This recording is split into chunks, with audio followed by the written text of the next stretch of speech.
আসসালামু আলাইকুম। পটকেল দিয়ে আগুন জ্বালিয়ে আমার মাথা এখন ফিউজ। দর্শক, আপনারা শুনছেন বিকেল 10টার তারসিরা নিউজ। প্রথমে বিস্তারিত, তারপর শিরোনাম। আচ্ছা, গতকাল আমাদের মেঘনা নদীতে বড় এক তিমি মাছের সঙ্গে যাত্রীবাহী নৌকার সংঘর্ষে বিশাল বড় দুর্ঘটনা হয়।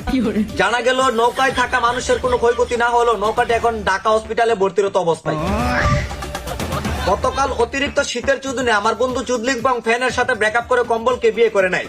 জানা গেল এই নিয়ে পাবনা থানায় নারী নির্যাতন মামলা করেন সিলিং ফ্যান। বর্তমানে জাতীয় নির্বাচনের সংসদ সদস্যের অপেক্ষায় মানবতার সাঁটার অমরণ ফায়ার। জানা গেল রোস্টিং করে চলে না তার সংসার, এবার নির্বাচন করবে আমাদের ফকির নিমার্কার রোস্টার। দেশে 2 দিন পর পর শুরু হয় টাউটার বিল্লালের পাগলামি, এখন করে বন্ডামি। তার মাথা তৈরি হয় গোবর দিয়া, পাছা তৈরি হয় ব্রেন দিয়া, এখন কন্টেন্ট গেছে তার পিছন দিয়া।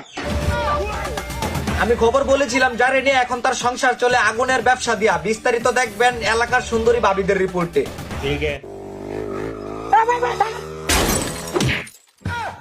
কামটা করলাম কি? আচ্ছা ভাই, আপনাকে তো দেখতাম এই রাস্তা দিয়ে প্রত্যেকদিন বাইক স্ট্যান্ড করতেন, ইদানিং তো দেখা যাচ্ছে না, ঘটনা কি? আচ্ছা, কি আর বলতে পারি, কপালে জুতার বাড়ি। বোর কামার টাকা দিয়া ঘুরাই বাইকের চাকা, পেট্রোলের দাম নাকি এখন 320 টাকা।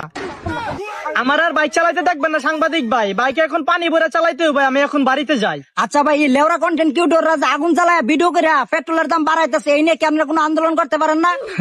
পেট্রোল দিয়ে আগুন জ্বালিয়ে ভিউর নেশায় জীবনটাকে ফেলে ছুড়ে যাই কিছু হোক না করে, এই বাঙালি জাতি ভিডিও বানানি বাদ দিবে না, যদি পুটকিও যায় পুরে। তো দর্শক, দেখছিলেন প্রধান শিরোনাম। বিস্তারিত 320 বছর পরে চুদলিংপং নিউজে।